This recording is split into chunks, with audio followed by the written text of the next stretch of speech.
Arriving in Melbourne from Chicago in 1961, Maggie Diaz quickly established herself as one of that city's leading photographers. Her maverick personality made her popular with ad agencies, musos and actors alike. Now, thanks to an enduring friendship with one of the young actresses she photographed in the 1980s, Gwen Maggie's rich and diverse archive can now be enjoyed.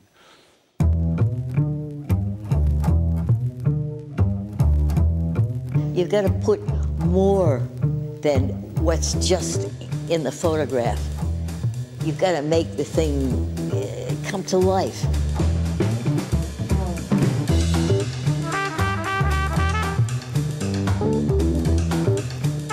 Well, I like to experiment, and it's always exciting.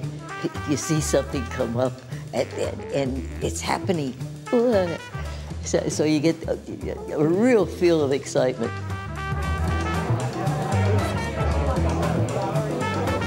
We've scanned more than 200 images, but there are thousands of images in the collection.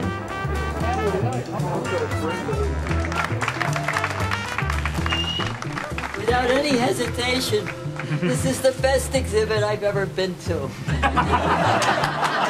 I don't think I am a legend. I'm just old enough to have a legendary past. I never expected to live this long. I can really tell you that, because I was a wild woman early in my life. Maggie said to me, you know, I'm going to be 80 next birthday. And she'd had a fall. She'd been in hospital for a few months. And I think it was the first time I realised, oh my God, she's 80. Because really, she was ageless. So I said, right, we've got to do something. And at first I was thinking, OK, we'll do the exhibition. Without her, I would just be, just another poor dreamer, you know. It's just somebody dreaming about something. And so I've had a little taste of success, and I enjoy it. Viva Australia! It's just something that didn't happen in my life, because I've always been just working in order to live. The work starts in Chicago, about 1952. Wound up in Chicago. I finally managed to get a job in an ad agency. They wanted somebody to train for a darkroom work, and that was fine with me. And I got a 35 camera, and on the weekends I could just go out and have some fun. And I did have fun. I really had a ball. I liked light, and I liked learning about light.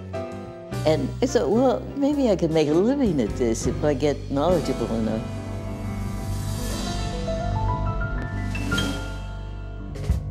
The Botticelli girl was just a fluke. I was shooting a model one day, and I was setting the girl up for a shot. And I said, oh, excuse me a minute. And I turned around, and this little girl was just standing there, and I just shot her quick. And she had that oval face, and just that wonderful, sort of dreamy stare.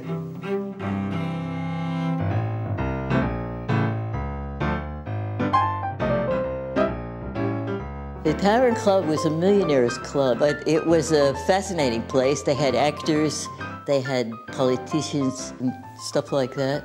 And then they had a dance floor and a place for an orchestra. I was always very imaginative about what people were and what they felt. And I was sort of an amateur psychiatrist. At the same time, she was paid by the City of Chicago to document the Lower North Centre, which was a housing complex.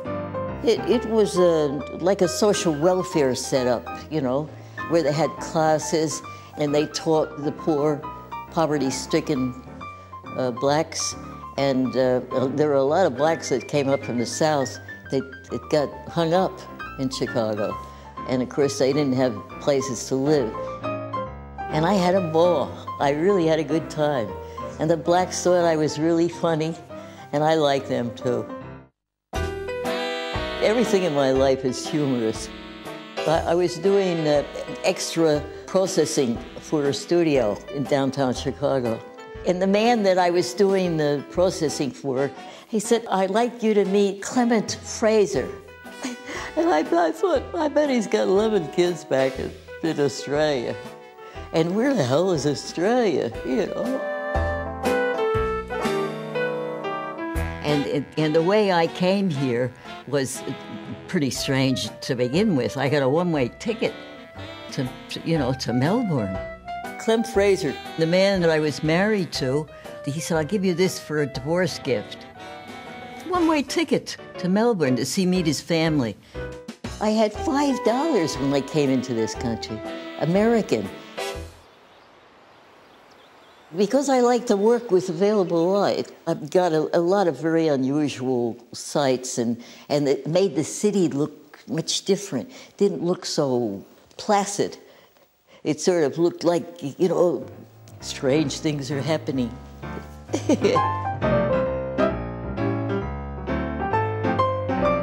I thought it was a very attractive city, but it just didn't have much oomph, you know.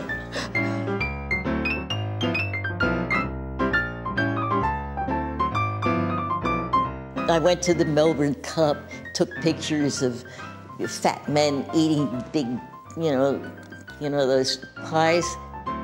And so you discovered a lot of things here that were really worthwhile and were sort of camouflaged by an outward conservatism. Maggie became very popular with agencies at the time because, well, she was seen as unusual, she wore pants, and she was a divorcee, and she worked. The 60s is a very high time for Maggie. We've got album covers, we've got the Brotherhood of St Lawrence yearbooks, lots of publications, Peter Carey's wedding in 1962, I believe. His first wedding. But Maggie still didn't feel this kind of connection with Melbourne until she discovered the Spanish scene, sort of Fitzroy.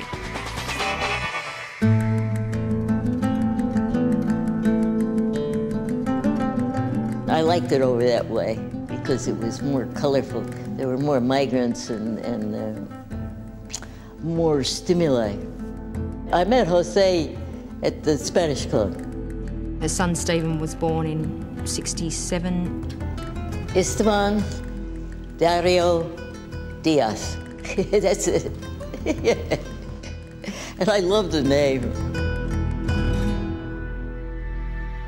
He was born premature. And when I saw him, I was very impressed with him because he was a real fighter, you know.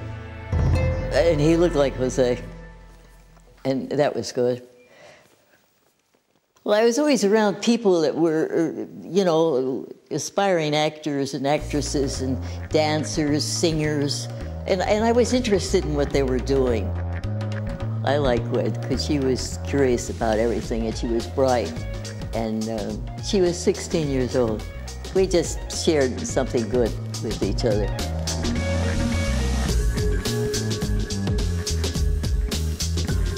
La Mama is a wonderful place because it's spontaneous and quite different.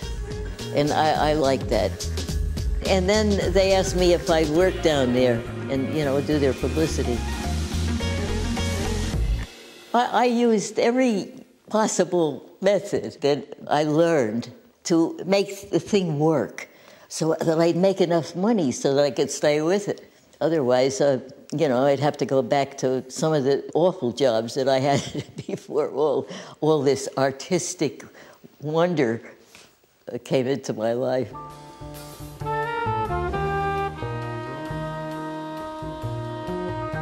I want to continue with it, but not at such a rate that I had to do before, because now my circumstances and how long nature's going to leave me here, you know, who knows.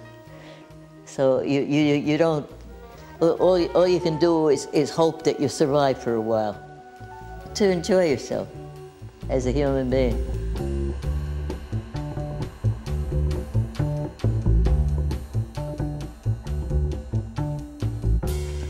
Oh, what a terrific lady.